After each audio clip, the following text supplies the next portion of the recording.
There's a moment. Most people have had it. You check your bank account, and then you close the app. Not because you're happy, but because looking at it longer doesn't change anything. You're working, you're earning, you're paying your bills. But at the end of the month, the number barely moves. And here's the strange part. Nobody told you what was actually happening to your money. Nobody sat you down and said, look, there's a force working in the financial world. It's not a secret, it's not a trick, it's not a loophole. But if you understand it, your money will grow on its own. That force has a name, compounding. And in the next 20 minutes, I'm going to show you exactly what it is. Not through formulas, not through charts that make your eyes glaze over, but through 4 real people in 4 different countries making 4 very different choices. And by the end of this video, you will see money differently. Not with excitement, not with fear, just clearly. Let's begin. I want you to meet 4 people. Their names, for the sake of this story, are Canada, Philippines, USA, and UK. They don't know each other. They live in different cities. They eat different food. They speak slightly different versions of the same language. But in one important way, they are exactly the same. Canada is a nurse in Toronto. She makes around $58,000 a year before tax. After taxes, rent, which in Toronto is not cheap, groceries, transit, and student loan payments from her nursing degree, she has about $300 left at the end of each month. $300. She doesn't invest it, not because she doesn't want to, but because she keeps thinking, what's the point? $300 is nothing. Philippines is a call center team lead in Makati. He earns about 35,000 pesos a month. After rent in a small apartment, food, transportation, and sending money to his family in the province, he saves around 2,000 pesos. 2,000 pesos. Some months, nothing. He tells himself, once I get a raise, I'll start saving properly. USA is a logistics coordinator in Houston. He earns $52,000 a year. He has $8,400 in credit card debt. The minimum payment each month is $210. He pays the minimum. Every month. He's been doing this for 3 years. He thinks he's managing his debt. He doesn't realize what's actually happening. UK is a marketing coordinator in Birmingham.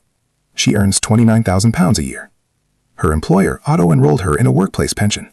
She contributes 5%. Her employer adds 3%. She's never logged into the pension portal. She doesn't know how much is in there. She thinks about it sometimes, then forgets. 4 people. 4 different currencies. 4 different problems. But one thing they all have in common.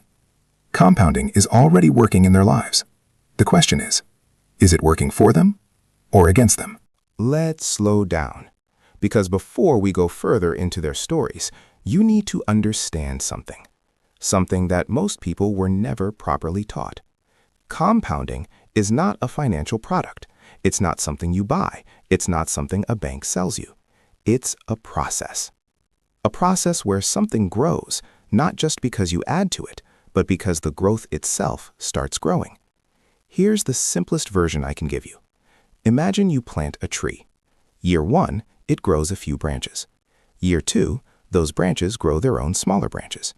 Year 3, those smaller branches grow even smaller ones. By year 10, you didn't just add branches, you have a completely different tree. That is compounding.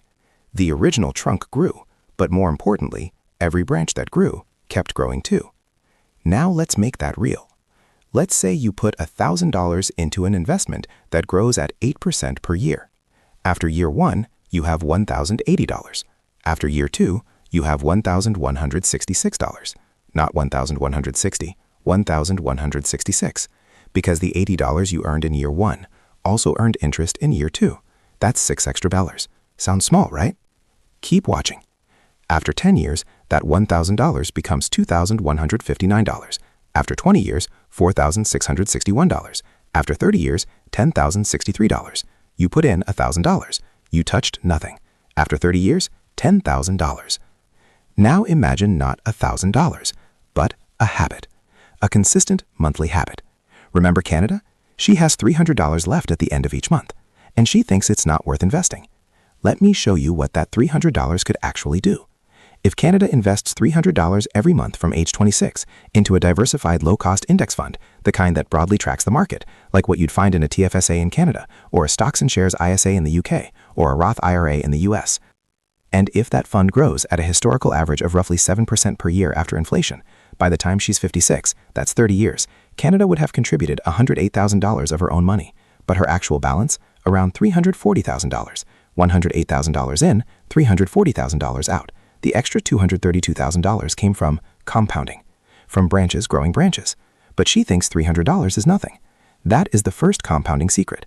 Small amounts over a long time create large outcomes, not because of magic, because of math. Quiet, patient, indifferent math. Now let's talk about something less comfortable, because compounding doesn't only work in your favor. It works just as powerfully, actually often more powerfully, when it's working against you. Remember USA in Houston?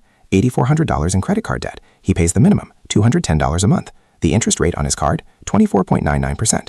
That's not unusual for a US credit card. In the UK, many cards sit around 19 to 25%. In the Philippines, some credit cards charge 2 to 3% per month, which is 24 to 36% annually. Let's follow USA's money. He owes $8,400. He pays the minimum each month. At 24.99% annual interest, it will take him approximately 32 years to pay off that debt, and the total amount he will have paid, over $26,000. He borrowed $8,400. He will pay back $26,000. The difference, $17,600, is the cost of compound interest working against him. He's not reckless. He's not irresponsible. He's just paying the minimum, like millions of people do, because nobody told him that the minimum payment is designed by the credit card company to keep you paying as long as possible. Philippines has a different version of the same problem. He earns 35,000 pesos a month. He bought a smartphone on installment, 12 months, 0% interest from the carrier. Sounds harmless. But with that phone, he upgraded his plan, slightly more expensive. Then he got a credit card to manage expenses. Small balance at first, but life happens. A family emergency, a typhoon repair back home, a friend's wedding gift. Now he carries 15,000 pesos on the card at 3% monthly interest. The balance isn't growing dramatically, but it's growing quietly, every month, while his savings stay at zero. Compound interest on debt, compound zero on savings. That's the trap. It's not one big mistake. It's 100 small ones, compounding quietly in the background. Here's the second compounding secret. Compound interest has no loyalty. It doesn't care if it's working for you or against you. It simply works on whatever number you give it. Give it savings, it grows those. Give it debt, it grows that. The choice of which direction it goes is largely yours. Not always, life is complicated, but more often than people realize. So if compounding is this powerful, why do most people ignore it? Why does Canada think $300 is nothing? Why does USA pay only the minimum? Why does Philippines keep saying, when I get a raise? This is where we need to talk about the brain. Not in a complicated way, just honestly. There's a famous psychology experiment. A child is given a choice, 1 cookie now, or 3 cookies if they wait 15 minutes. Many children take the 1 cookie now. Adults laugh at this, but adults do the exact same thing, every day, with money. The technical term is present bias. The human brain is wired to value what is immediate. A pleasure now feels real. A reward in 30 years feels theoretical. Paying off debt aggressively means pain now. Investing $300 a month means discomfort now. The brain resists both. Canada isn't lazy. She works night shifts. She cares about her future. But after a hard week, a small online purchase feels like a reward. It's only $40. And $300 invested, well, that's just a number in an app she never opens. The $40 feels real. The $340,000 in 30 years doesn't. That's not a character flaw. That's biology. And the financial system, particularly credit card companies, buy now, pay later services, and consumer advertising, is built entirely around exploiting that biology.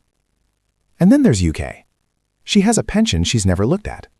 Not because she doesn't care, but because of something psychologists call complexity aversion. When something feels complicated, even if it isn't, the brain defaults to avoidance. The pension portal has too many tabs, too many fund names she doesn't recognize. Balanced growth, ethical equity, moderate risk lifestyle. She closes the tab. She tells herself she'll figure it out later. Later becomes next month. Next month becomes next year. And here's what's happening in the background while she waits. Her employer is contributing 3% of her salary.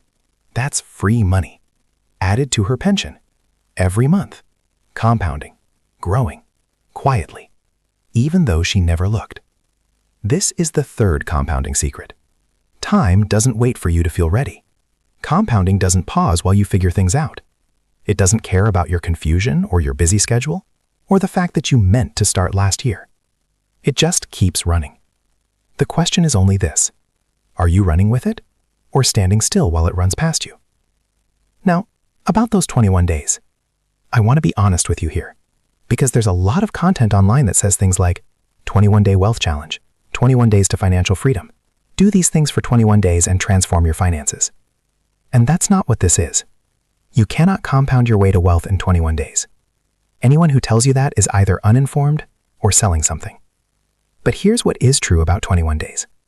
Behavioral psychology, specifically the work of researchers studying habit formation, suggests that small, repeated behaviors over roughly 3 weeks begin to feel more automatic. Not permanent, not guaranteed, but more natural than they did on day 1. 21 days is not when your money grows. 21 days is when you start to change. Your relationship with money, your awareness of where it goes, your tolerance for delayed gratification. That is what the 21 days is about. What if Philippines spent 21 days doing one thing? Not investing yet, not paying off all his debt, just tracking. Every peso in, every peso out. Day 1, he realizes he spends 3,200 pesos a month on food delivery, more than he thought. Not a judgment, just information. Day 7, he notices a streaming subscription he forgot about, 499 pesos. He hasn't watched it in 4 months. Day 14, he has a clearer picture of his money than he's ever had. Day 21, he hasn't transformed his finances, but he has transformed his awareness. And awareness is where every financial improvement actually begins. What if USA spent 21 days with one question? What is this debt actually costing me? Not to punish himself, not to feel shame, just to see clearly. Day 1, he calculates the real cost, $26,000 over 32 years. Day 3, he calls the credit card company, asks if there's a lower rate. There isn't, but he found out. Day 10, he puts an extra $100 toward the principal. Not because he's suddenly rich, but because he finally understands what not doing so actually costs. Day 21, his debt hasn't disappeared, but his relationship with that debt has changed. He sees it differently. He's not managing it now, he's fighting it. Calmly, methodically. What if Canada spent 21 days proving to herself that $50 is not nothing? Not $300, just $50. Day 1, she deposits $50 into a TFSA invested in a simple index fund. Day 7, she checks it. It's gone up $1.20. She smiles slightly. Day 14, she increases it to $75. Day 21, she has $150 invested. Not enough to retire on, but enough to start. And starting, just starting, changes the psychological relationship you have with your future self. What if UK spent 21 days just knowing? Day 1, she logs in. The balance is £6,200, more than she expected. Day 5, she reads one article about what the funds in her pension actually are. Just one article. Day 12, she increases her contribution from 5% to 6%. 1%. On a $29,000 salary, that's about £290 a year extra. But compounding over 35 years? That 1% change could add $30,000 to $50,000 to her final pension. One login, 1%, one decision. 21 days to get there. 35 years for it to matter. None of these 4 people became millionaires in 21 days. None of them quit their jobs. None of them found a magic stock or discovered a secret investment. They simply started to see clearly. And that clarity, that small, quiet shift in how they understood money, that is the real compounding secret. Here's what I want you to take from this. Compounding is not a trick for the wealthy. It is a process available to every person who earns money. In Toronto, in Manila, in Houston, in Birmingham. Whether you have $50 a month or $5,000 a month. Whether you're 22 or 42. Whether you have debt or savings or both. The question is never, do I have enough to start? The question is always, do I understand what happens if I don't? The financial industry spends billions of dollars every year making sure you stay confused. Confused people buy products they don't need. Confused people carry debt longer than they should.